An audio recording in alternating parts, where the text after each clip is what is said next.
We will have two presentations from two resource persons for this session. The first keynote address, that is on Buddhist tourism in Thailand, will be delivered by Phra Sompak. He is from Thailand. I welcome him and I invite him on the dais and request him to commence his session. Good afternoon, everybody, especially Dr. Maturi and Dr. Rajesh, the one who give me the great chance to be here. I'm so very happy. I'm so very proud of myself to be here. It's a good memory for me to be along with me forever. Today, I'm going to present Buddhism in Thailand. First of all, I will start with the story. Buddhism in Thailand. Buddhism in Thailand is largely of the Theravada school. Actually, in the world, main Nikaya or main school, there are two schools, Theravada and Mahayana. But in Thailand, is one kind of Theravada Buddhism, which is followed by 95% of population in Thailand. 95%.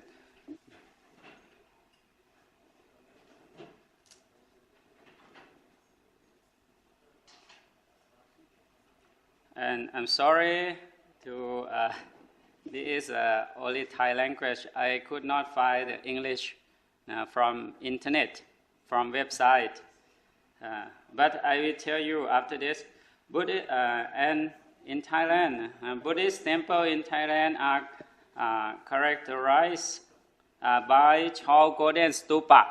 When you go to Thailand, you will see many stupa, golden stupa in Thailand. And the Buddhist architecture of Thailand is similar to that in another Southeast Asian country, particularly Cambodia and Laos, with which is Thailand share cultural and historical heritage.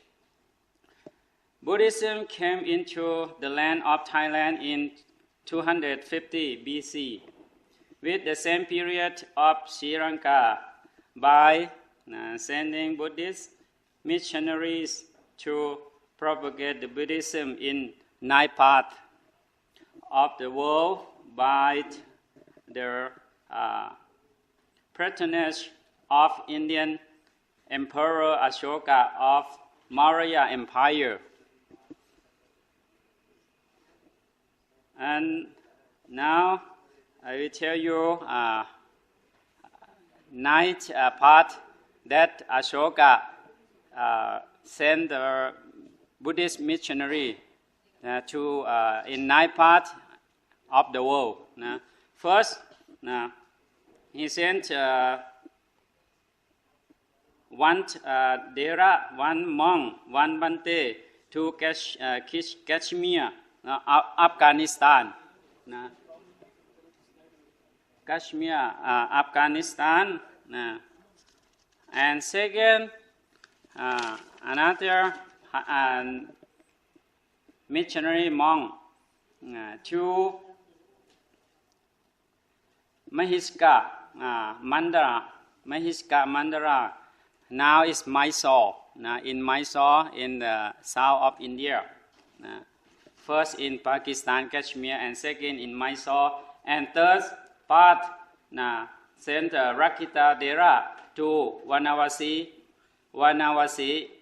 in North Kannada, in the south of India. And fourth, Yonaka Dhammarakita Dera, missionary monk to Aparantaka, or modern northern Gujarat, in Gujarat now. This fourth part. And fifth part, Saint Mahadhamma Rakita Dera to where Maharashtra. Here, there is a fifth part for sending, spreading the Buddhism from Ashoka in fifth part in Maharashtra, where we are here. And sixth, send Maharakita Dera to Yonaka Loka, or and in Europe, ancient Greece, or Persia. And seventh part, send one Dera to Himawanta Pradesh. Himawanta Pradesh right now in Himalayan region, around Nepal and Tibet. Right now is 7 part and 8 part. Number 8. Saint Sona and Uttara Dera. This is very important for us. After this, I will tell you about this story. Number 8. To Suvarna Bhumi. Suvarna Bhumi means Thailand. Thailand. In the left side, right side. And number 9, sent Mahindra Dera and other missionary monks to now we call Sri Lanka. One of 9 countries is Suvarna Bhumi. Suvarna, at the time, Thailand was included in the land called Suvarna Bhumi. The scope, the Suvarna Bhumi land is extensive. It's very big. There are 7 countries in this region, including Thailand, Burma, Sri Lanka, Cambodia, Vietnam, Laos, Malaysia, which are centered in Nakhon Pathom province of Thailand. This. Many things were discovered in this place under big pagoda or big stupa. For example, Dhammacakka sculpture, stone Dhammacakka sculpture, and deer sculpture also. Deer sculpture or Dhammacakka sculpture is a symbol of spreading the Dhamma from Saranath in Varanasi by Ashoka king. So we discover many things here in Nakhon Pathom, and we believe this is one part, number 8 part of spreading the Buddhism from India to Thailand.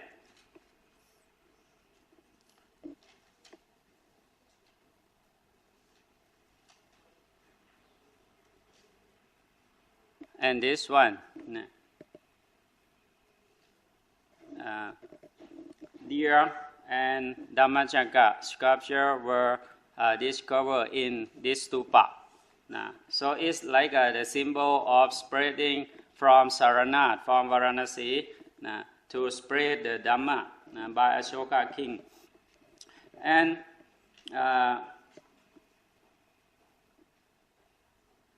Theravada Buddhism came from Sri Lanka. After Ashoka king spread the Buddhism to Thailand, after that, long time after that, around 12th to 13th century,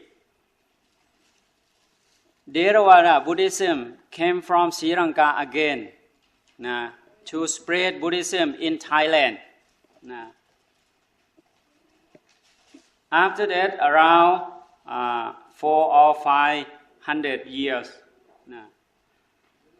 Buddhism in Sri Lanka almost disappeared because of some politics. So one king in Sri Lanka requests some great monk, missionary monk, to spread Buddhism in Sri Lanka again. So first time Thailand get Buddhism from Sri Lanka, we call Lanka Wong, the name of that kind of Buddhism. And after that, we return Buddhism from Thailand to Sri Lanka again, because Buddhism in Sri Lanka in 1753, Buddhism in Sri Lanka almost disappeared. The king in Sri Lanka could not find the monk, the Buddhism in Sri Lanka, so request from Thai. So we return to Sri Lanka. We call Siam Wong. Siam means Thai. There is a Buddha image in this period, like this in Sukhothai period.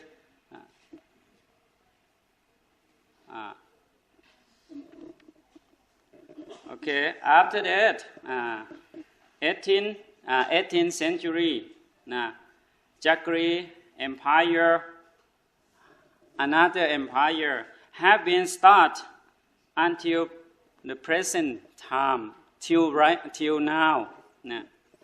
It means now over 200 years. Chakri Empire have been started until the present time. Yes.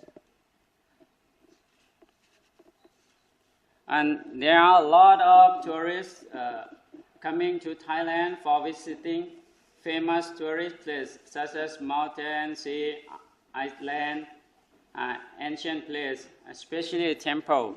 Like this. There are many things for visiting in Thailand.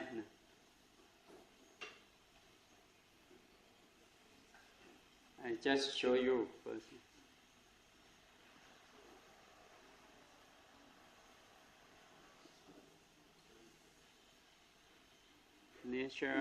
Nature and ancient place.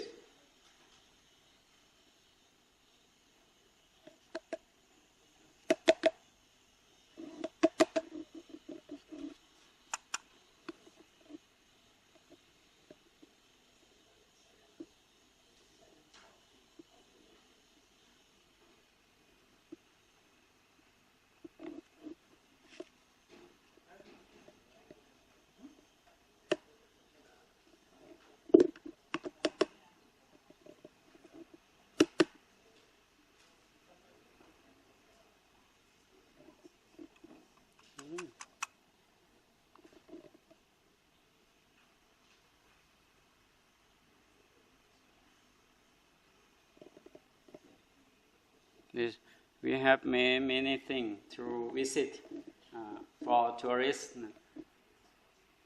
There's one famous temple on the mountain, big Buddha statue.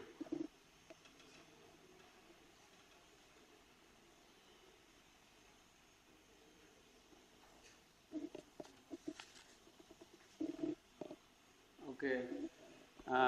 Chakri dynasty has been started in 1782 until now. It means over 200 years.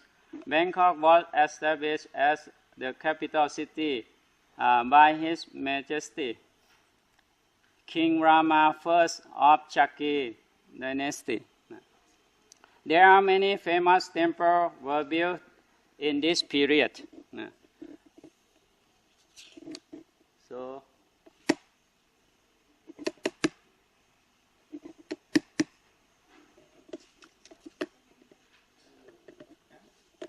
not working? No, keep it on this, on paper. No.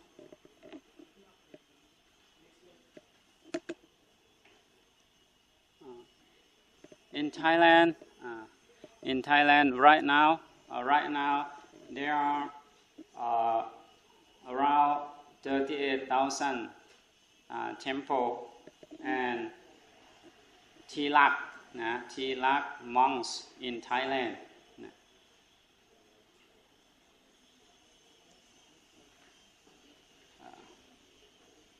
First, I would like to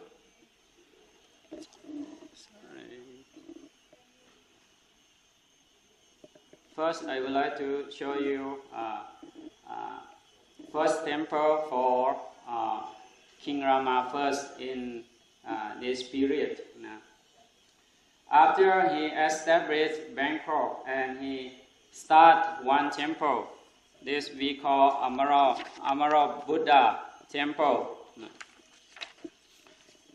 Amara Buddha temple is located in Grand Parish in Bangkok. Was built at the request of His Majesty King Rama I in 1782 in commemoration of his reign. His Majesty King Rama I is one who established Bangkok, capital city, in 236 years. And sorry.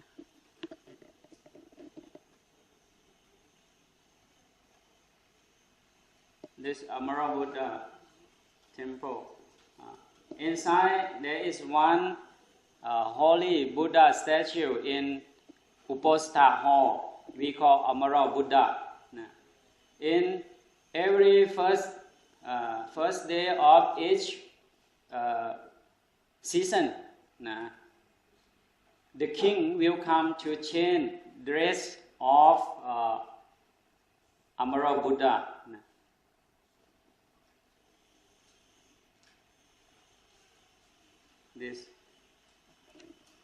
This present king, number 10.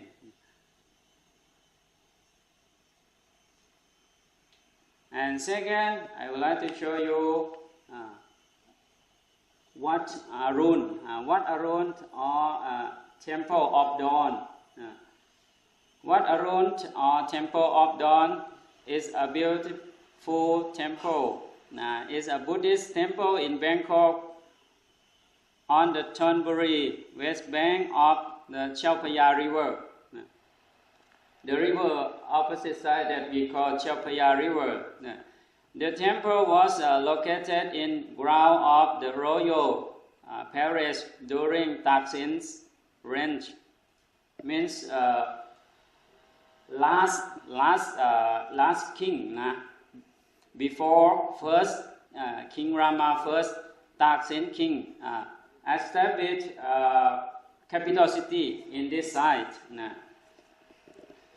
Before his successor King Rama first moved the palace to another side of the river, it was abandoned for a long period of time until the reign of King Rama II, who had the temple restored and main pagoda raised to 70 meters. The work was finished during the reign of King Rama III.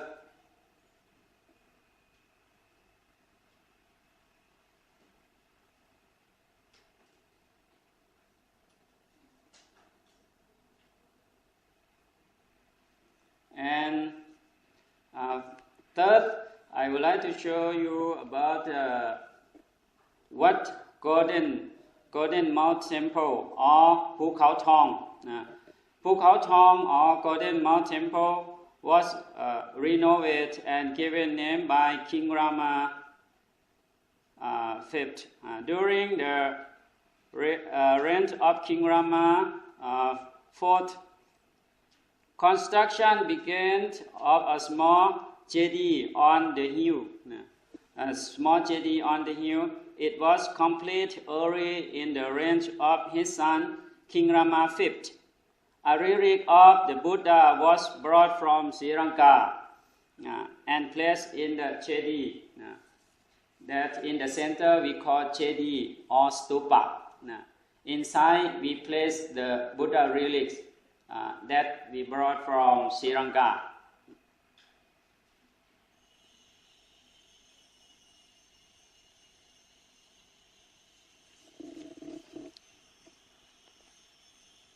And last one, I would like to show you Wat Ben or Marble Temple. One of Bangkok's most beautiful temple is the Wat Ben Chamabapit Temple, also known as the Marble Temple or Wat Ben, where I reside. Was built at the request of His Majesty King Rama V in 1899 in commemoration of his reign.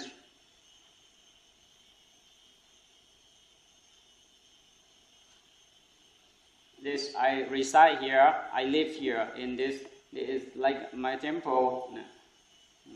When I back to Thailand, I stay here.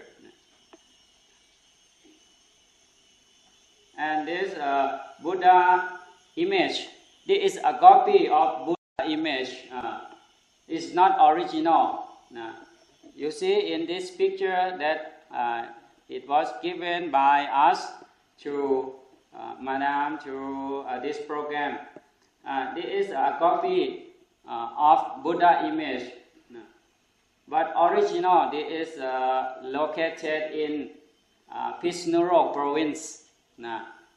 But this a copy Buddha image now located in Bangkok in Buddha Uposatha Hall. Under the Buddha image, Buddha statue was placed relic of King Rama V. The relic of King Rama V was ordered to place under the Buddha statue for memorial. And Madam also went to this temple already. I show you picture this. Madam Maturi, and then she gave one book to my friend. When she went to this temple, I was in India. She visited Kuti. This we call Kuti or monk resident area for monks staying.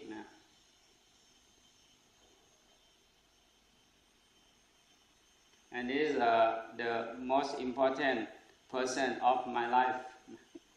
My father, he also visited my temple.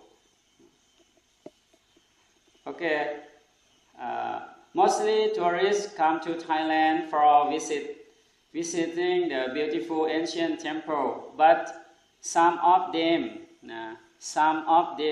come to learn Thai culture, learn Buddhism, and practice meditation in forest temple because there are many forest vipassana center in Thailand.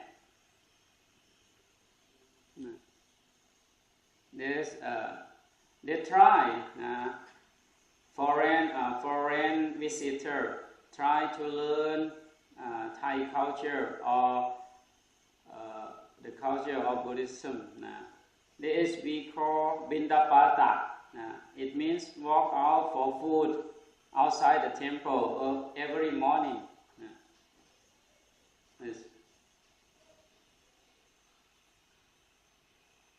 Many foreigners love it. There is a forest meditation center.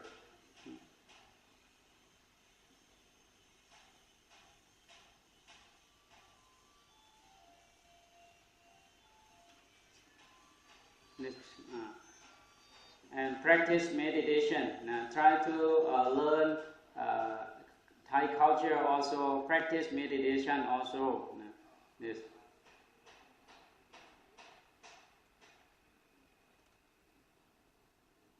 Many foreigners come to visit and stay here for a long time to learn meditation.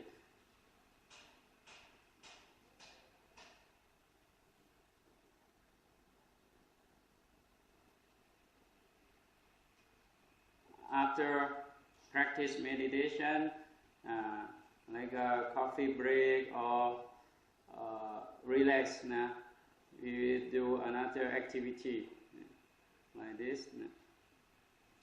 This Watamwa forest monastery in Mae Hong Son province. If anybody want to learn Vipassana meditation, please go there. It's very famous now. Many foreigners come back to their country and spread this story. Now become famous temple, and many foreigners come to learn meditation here. And why we practice meditation? To practice mindfulness, to aware yourself, to set your mind, to keep mind in the present time, to keep mind along with body. This is very important. If we want to change everything, many things in the world, first of all, we should change our mind. If we want to create many things, everything in the world, we have to create our mind. This is one kind of to create your mind, learning meditation. And last one, I would like to tell you about what are Buddhist activities of monks.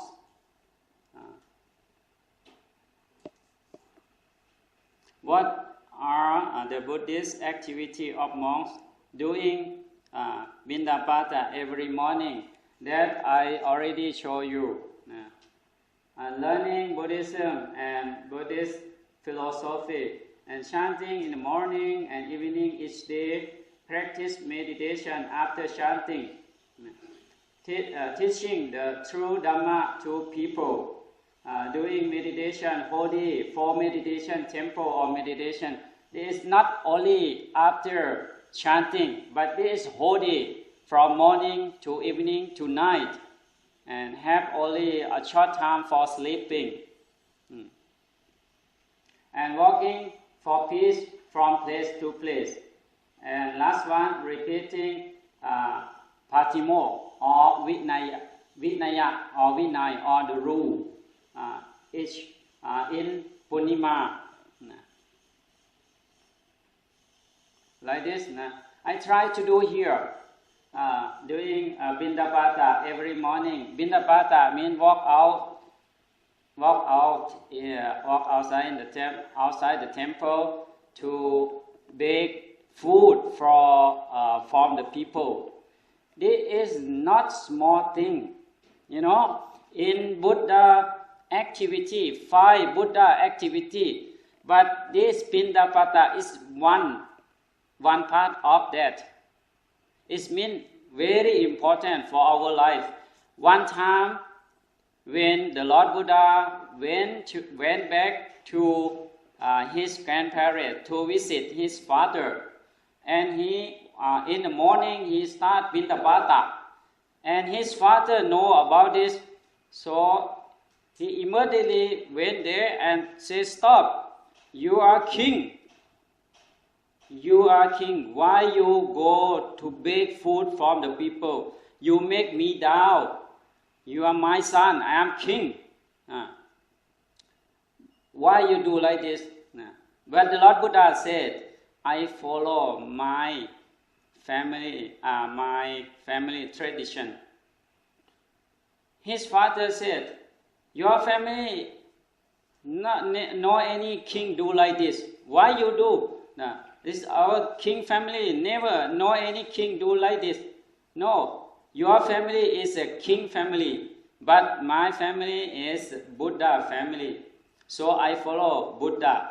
Every Buddha in previous do pindapata. So it means there are many benefits from pindapata. So I try to do and I saw, I I face by myself about benefit, a lot of benefit. For example, there are many poor people never seen monk, never do bunya or merit, because no any monk come to them. They have no chance to do. And the Lord Buddha said, if you want happiness, you try to do punya. Punya, it means dana, it means offering anything, what you want to offer, food, money, or what you want to offer, material. This dana. Sila, you mean you try to control yourself, not do bad thing to anybody. Means sila. And last one, bhavana, practice meditation. If you want to be happy, you want to get happiness, you try to do punya, thana, sila, and bhavana. This means I try to serve the punya to the poor people, to let them get happiness. So when I saw the people, you see, after this, when they offer food to me, they so happy. They were so happy, and they lie, they bow on the ground, like this. They are so happy. So when they are happy, I also happy more than them. Yes. So why the Lord Buddha support monk, every monk to do pindapata? Because there is only one way to meet the people in this way. In another time, we cannot go. If Pante go walk in the around the city to meet the people in another time, it's not good time. Only one time in the morning for pindapata, we can go to meet the people in every house. Another time, not suitable to do that.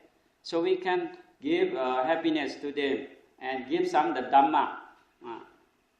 And chanting in the morning and evening each day. This also is one Buddhist activity for monk to clear your mind.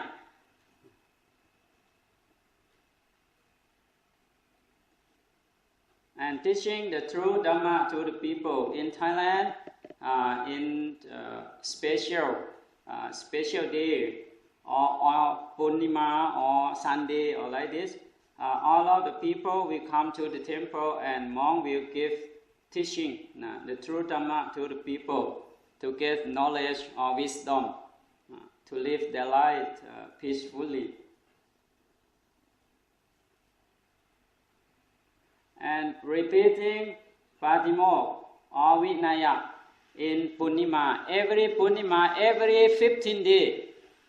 Monk, where you stay, you have to come back to stay in the same temple with big group. And one monk is leader to chant Vinaya, to give you to repeat Vinaya, mean the rule for that we get from the Lord Buddha, Vinaya. Because if we not do like this, we will forget what is our rule, what is our Vinaya. Maybe we will do some bad thing, some wrong thing. So every 15 days, every Purnima, we will come and repeat Patimokkha or Vinaya in Purnima together like this.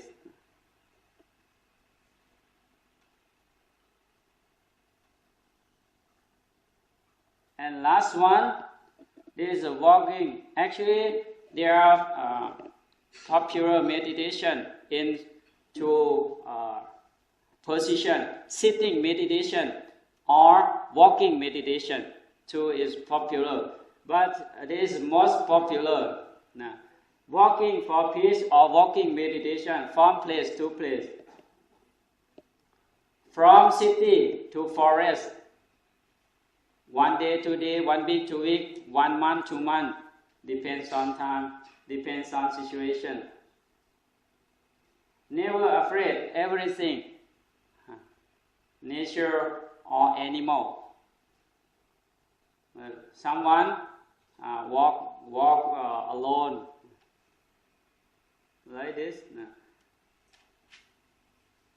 And when we get a nice place, you stay there, maybe alone or with your friend, to do meditation. Sometimes we face some dangerous animal, like this.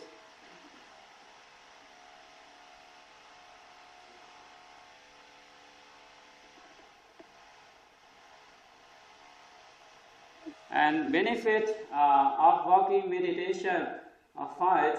First, being patient with the long journey. You can walk, you can go for a long journey. And second, being patient to do the work.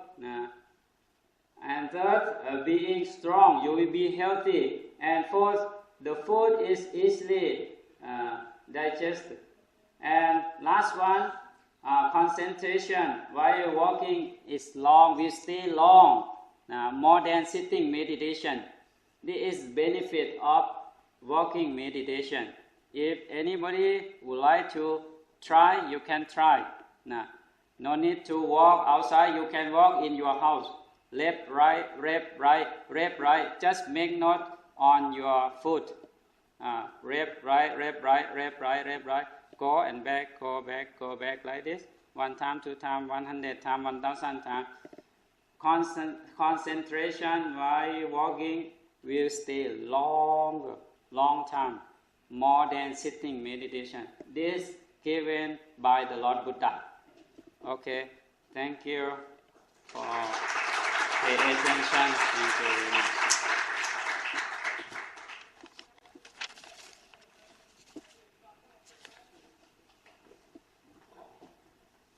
Thank you, Sompak Bhante, for sharing your knowledge with us.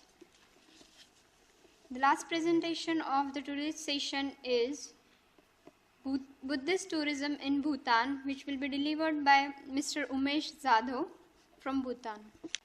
Ajahn Kapunkha.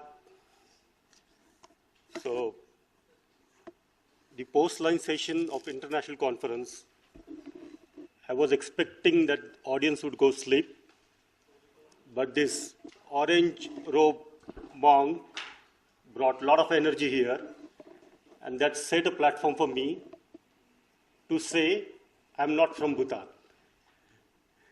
I worked in Bhutan. I'm a former lecturer in Bhutan, but I'm from India, I'm from Aurangabad, I'm from this university, and I'm alumni of this department. I worked in Royal University of Bhutan for 9 years, and having stayed there for such a long time, understood few things about Bhutan and few things about the Buddhism. So instead of having a very formal talk in this international conference, I would go for sharing my experiences being in Bhutan for the 9 years. So as you see on the first slide itself, look at the serene, virgin nature of Bhutan, which reminds every visitor as you are in Switzerland. But the only difference between Switzerland and Bhutan is this is the last Shangri-La. The last Buddhist kingdom on our planet Earth. This is the land of dragon.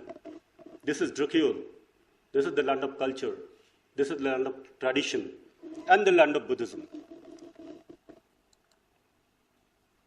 Very briefly, I will talk about how Buddhism entered into Bhutan and has flourished from 8th century AD.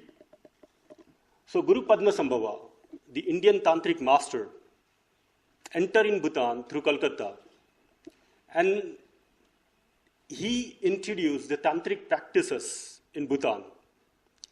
And slowly and gradually, Buddhism has started taking roots. In 1222, another important episode took place in the history of Buddhism in Bhutan. Phajö Dugzam Jigpo went to Bhutan, and then he introduced Drukpa Kegyu sect is one of the very popular sect from Buddhism.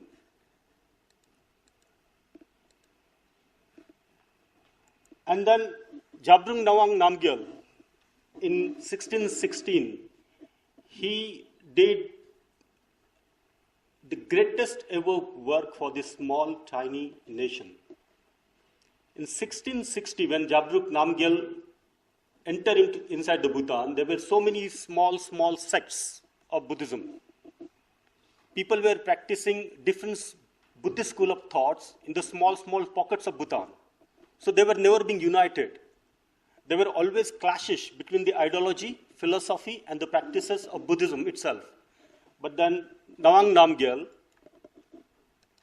he brought all those different practices and the sect. Can you go back, please?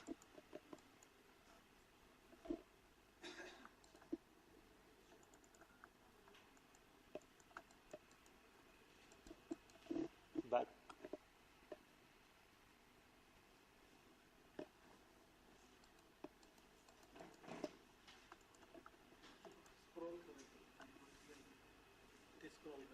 Okay.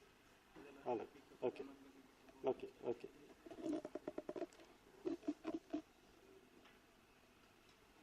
So Bhutan was ruled by the monks until a very recent period, 1907, when the Wangchuck dynasty came into being, and His Majesty the first King, Ogen Wangchuck, have introduced the monastery.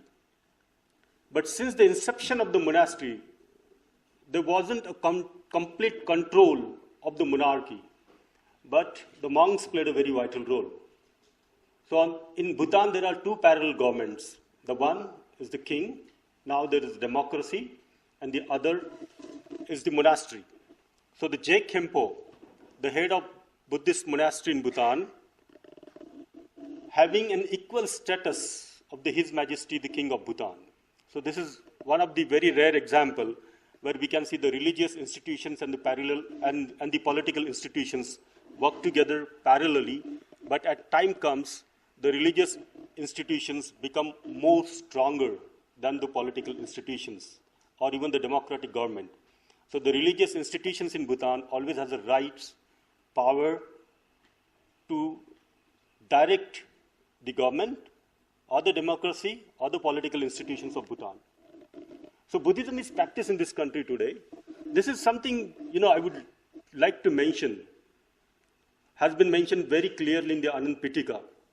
When Lord Buddha was on his last few breaths, he was breathing in Kushinagar, just on his way to reach to the Mahaparinirvana, where there's very interesting discussions. In fact, that's the gist of the Buddhism.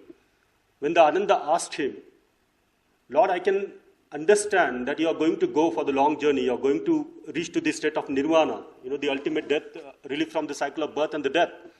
But then please tell us, please guide us, how we can survive without you. The three things has given to the Ananda from Buddha.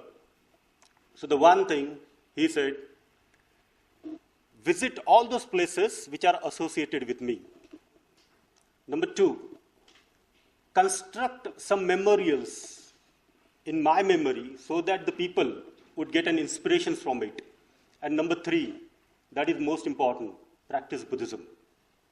Okay? So this is one of the countries we see where the people practices Buddhism. They don't talk only about the Buddhism, they don't teach Buddhism, but they literally practice Buddhism. So at every small corner of this country, we can see lots of temples, the Buddhist temples. We see the prayer flags, we see prayer wheels, we see people walking, chanting. I really had a very funny experiences, whenever I used to get up in the Bhutan, morning, even if I go for the morning walk or the jog, people used to just walk together and the Om Mani Hom Padmu, they were chanting and walking. Even while playing football, while playing archery, the chants were always going continuously.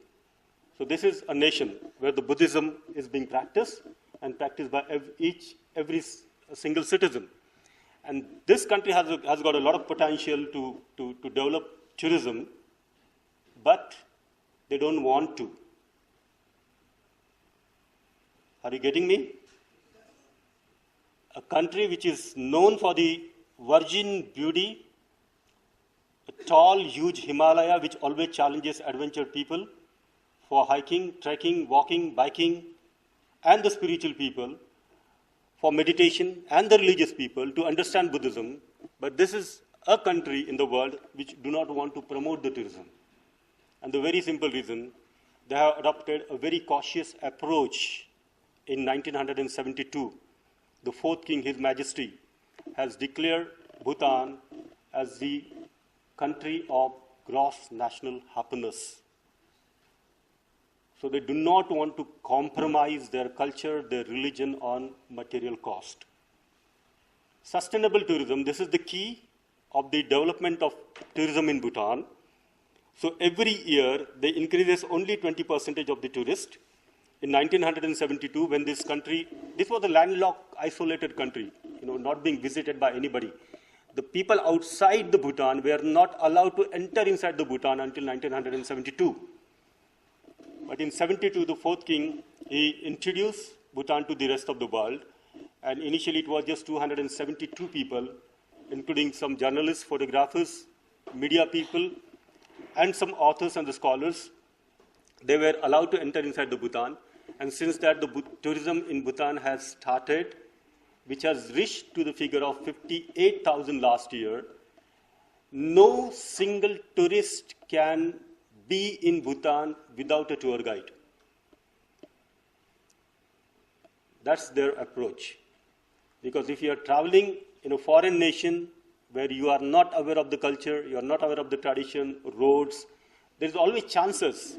If you are going to a Buddhist temple and not aware of the Buddhist practices, you may insult the locals.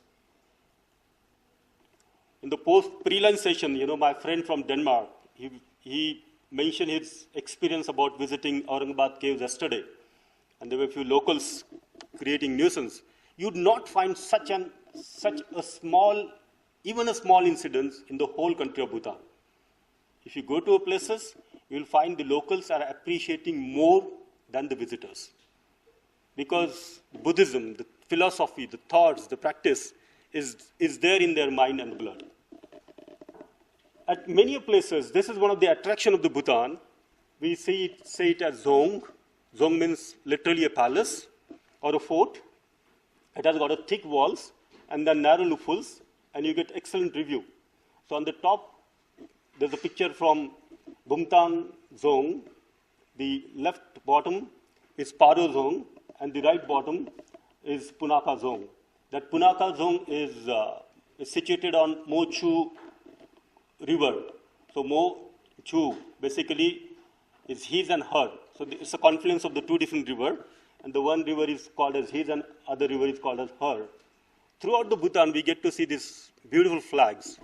They called it as a prayer flags. And these flags are having a different length and the size. Like the first extreme right, you see a tall white flag on the pole. In the middle, there's a girl walking on a bridge. On the both sides, the flags are being, flying. And if you look at the third, the flags are there, hanged on the tall trees. So every small corner of the Bhutan, you will see the flags. And there's a misconception of the people, even in Bhutan, the things that through these flags, the prayers get reached to the God. But actual fact is that there's nothing happens like this. But the mantras and the prayers, it is believed that it will be blown by the wind to spread the goodwill and the compassion into the all-pervading space. And this is the reason why they keep the flags everywhere. Even sometimes they keep the flags to keep the evils outside. As another interesting thing you find everywhere in Bhutan is these prayer wheels. So they ranges from the different sizes, individual prayer wheels. People often walk on the street with a small prayer wheel in their hand and keep chanting Om Mani Padme. You find prayer wheels are there on all the four walls of the temple. So when the people go inside the temple, they offer their prayers and then they walk around and touch the prayer wheels. So these are the different sizes and the shapes of the prayer wheels.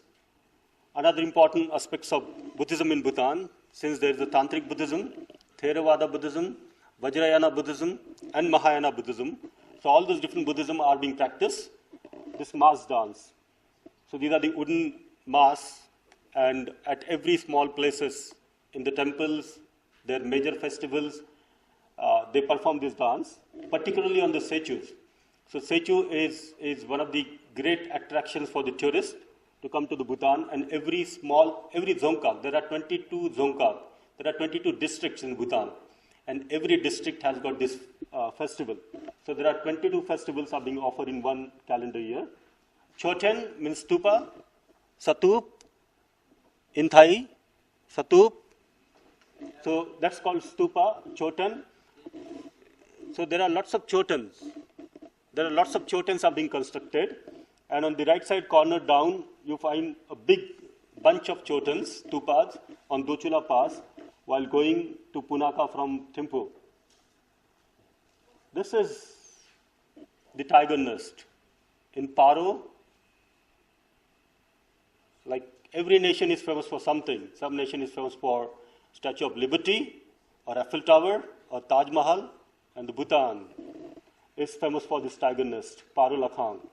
Almost 12,000 feet on tall Himalaya, they have constructed this building, which is taller than 6-story building of any normal size. And it's a beautiful piece of architecture. And the people love to go to this place. And they, basically, when Guru Rinpoche came to Bhutan, they believed that he was riding on a tiger, and this is the place he left. And he lived there for 2 nights and 2 days. So there's a tiger nest. And then you see another very popular Bhutan from the Lakhang from Bhutan is Chimi Lakhang. And these are the temples. And these are not only the temples where the people go and offer their prayers, but these are the temples which create the monks. So these are the schools, the monastic establishment. At present, the ratio between a common man and a monk in Bhutan is 30:1. So after every 30 people, there is one monk. Okay. And every places throughout the country, you will find so many monks. There are lots of wall paintings everywhere, even in the common house, people keep such sort of wall paintings. Even in the temples, palaces, these are the wall paintings. And most of the stories followed, associated with the stories of Lord Buddha.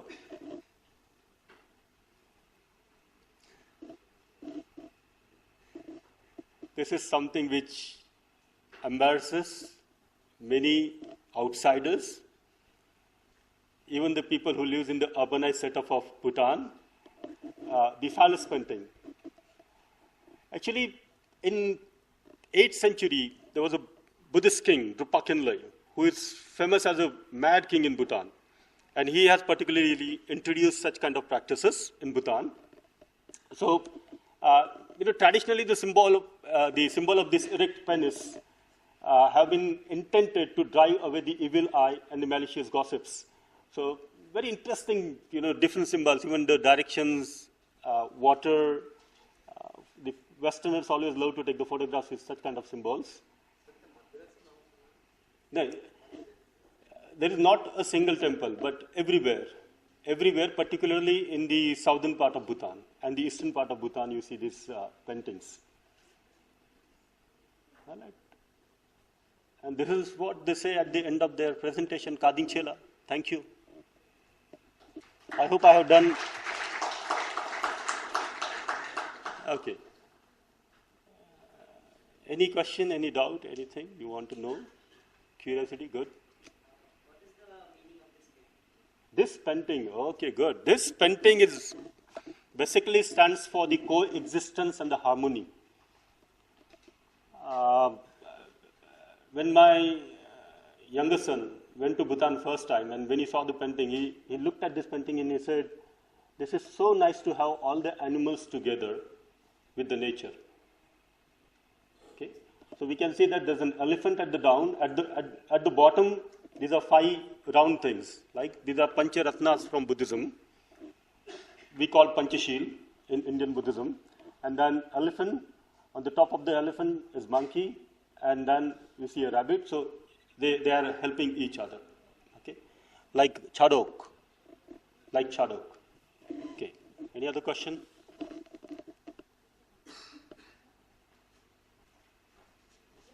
Good. Sure. If you like to go to the Bhutan, they charge us only 250 USD per day as a visa charges.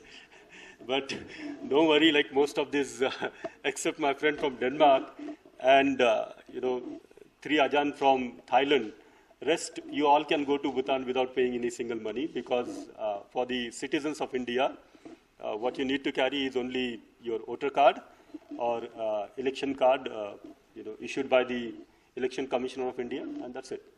So you don't have to pay 250 USD. But yes, in Bhutan, if any Westerner wants to go, he has to pay $250 a day towards visa charges.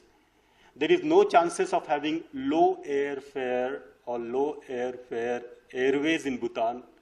No chance at all. In fact, their policy is high airfare. So they don't allow any other airlines to land in their country. They operate with the Druk Airways, and the Druk Airways is considered as one of the most expensive flight in the world. How much is approximately Calcutta? Okay. Calcutta Paro is 12,000 rupees. Delhi Paro is 21,000 rupees in season. One way. It's expensive.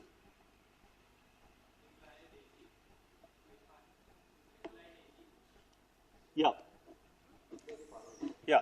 Flights are from Bangkok to Paro, Paro to Delhi, Paro to Kathmandu, Paro to Kolkata. So they have 4 flights a day. Very, very, very safe. The country follows Buddhism. And if they follow, I'll share you, my own experiences. 3 experiences very briefly. Number 1, my uncle and your teacher, Subhash sir, he came to my house in Bhutan. And then he was on an assignment with German tourists, the Buddhist tourists, basically, experts people. And then he found that, in the morning when we left my house, I didn't lock my house. I did the same thing in the evening also. So I stayed there for 9 years, but most of the times, except, if I come to India, I used to lock my house. This is my one experience.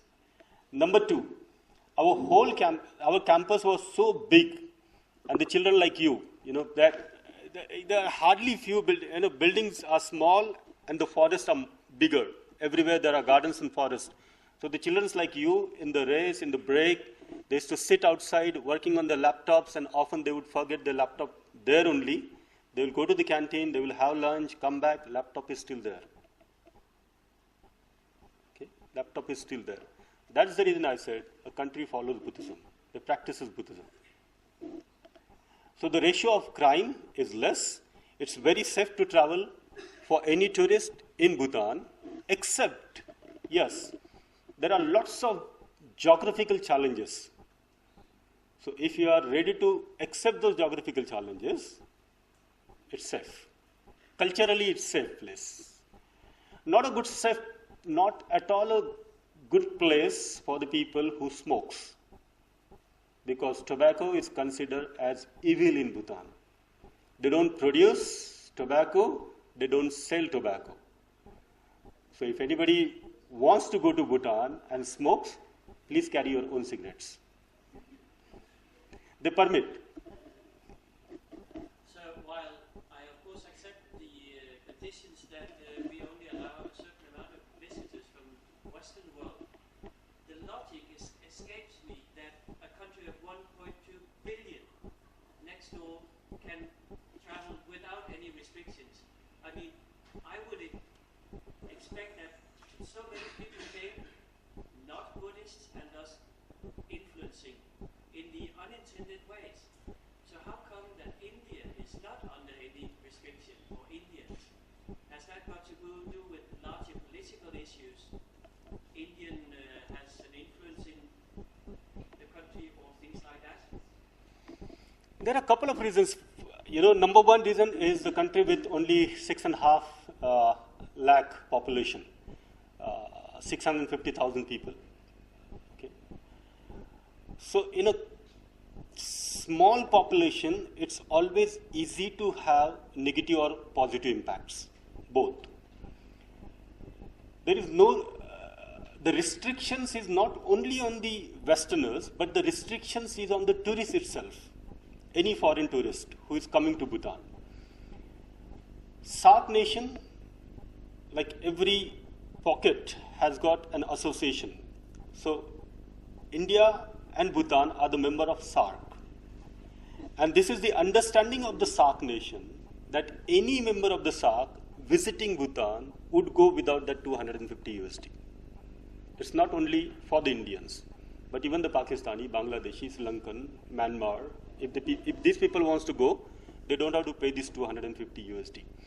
So just to minimize the impacts, the negative impacts which comes from the tourists, they have put these restrictions. Of course, while I was there physically for 9 years, I found the second reason was more important, as what you have mentioned, because Bhutan is a buffer state, and it's very important strategical states for the Indian to defend, to protect from our nearby friend, big friend. Okay? So just to protect India from a big friend called China, behind the curtain, it's the Indian government who decides the policy for the Bhutan. You're right. Okay? All right, so thank you.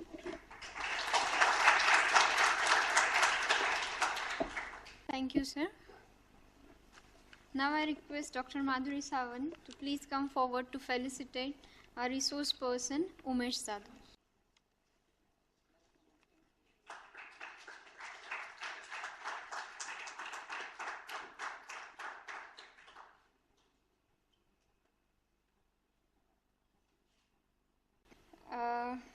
There is one student from Riverdale School. She wants to share her thoughts about the event with us. So I request her. Sorry, but I don't know her name. Purnima. Purnima, please come on the dais and share your views with us. Good afternoon, all. First of all, I would like to thank Madhuri ma'am for inviting our school here, because it is a great opportunity to be a part of such a workshop. And indeed, it was a pleasure to be here. And I always felt that Buddhism is actually a religion which provides soothing, and it is sort of a bliss.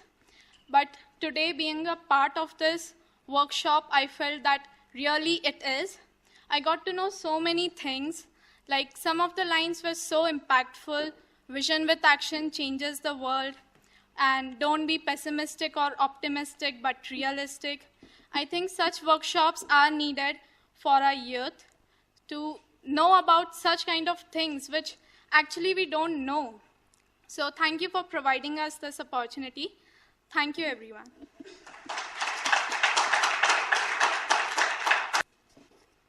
Thank you, Purnima, for your exact words.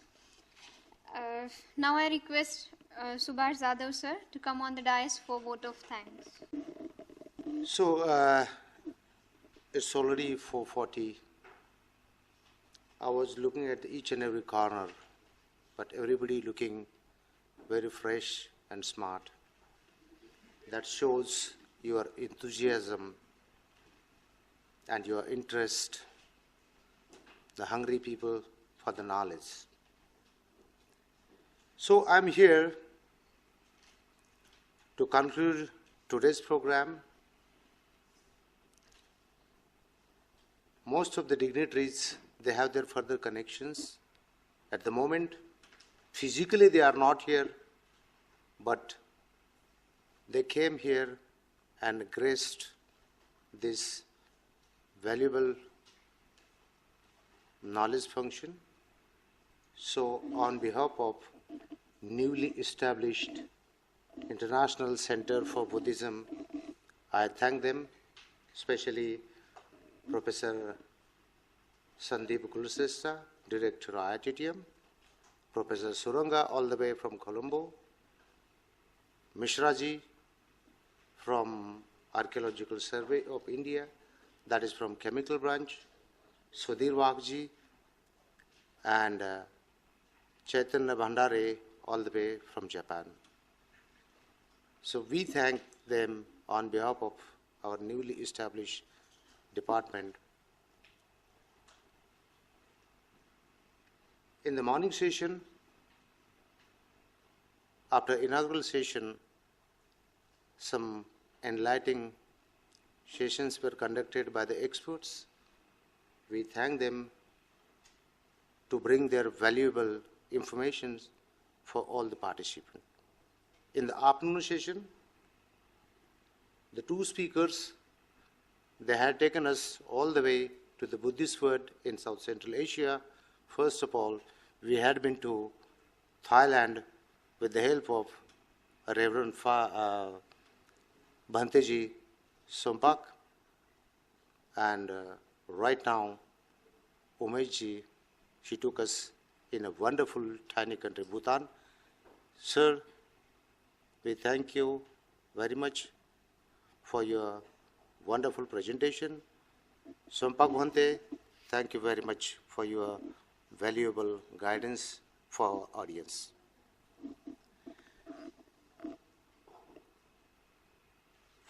Behind the entire show, the research strong lady, Dr. Madhuri Sawant, that was her concept, and obviously it was supported by our director, Professor Rajesh Ragde.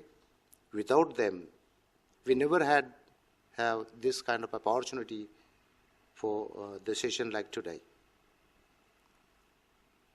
I must thank Dr. Madhuri Sawant for her innovative idea, establishing the Center for International Buddhist Tourism.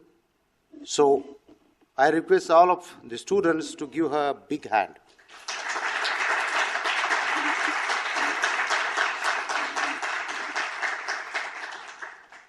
Thank you.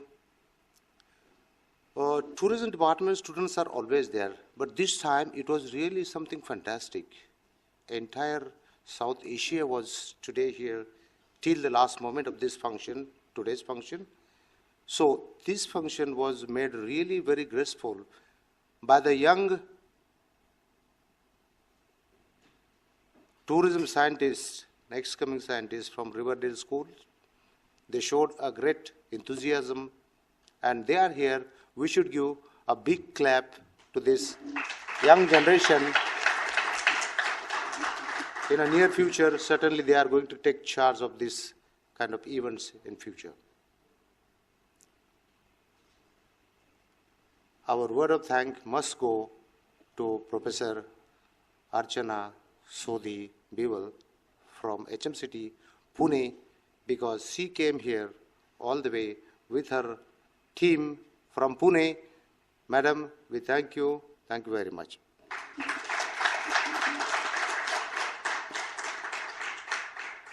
To bring the entire show on the stage committee, food committee, transport committee, each and every student was taking lots of effort since last so many days. Guys, we don't want to thank you, but we encourage you and we bless you for, this kind of functions in next coming days. My sincere thanks goes to the research team as well. They were guiding the entire committees. So, thank you very much, research team, for your wonderful efforts to make this program successful.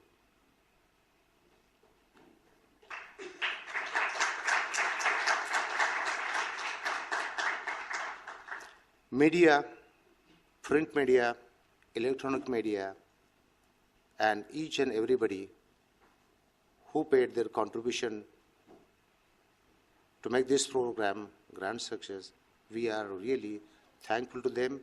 Special thank goes to the system control of this hall, Mr. Zadav. He's sitting there in the corner. Thank you, one and all. Thank you very much. So, may I request you to be there, kind attentive for a few seconds. Our tomorrow's program, experts are delivering their lectures at the site. So today, it was a wonderful day we spent in the air-conditioned hall, but tomorrow we'll be enjoying beautiful summer in Ellora. In Ellora, our function is in a Buddhist part of the caves. And for that purpose, all students, research team, the guest students, those who are coming with us, they should touch the tourism department at 8:40. 8:40, the bus will depart from tourism department.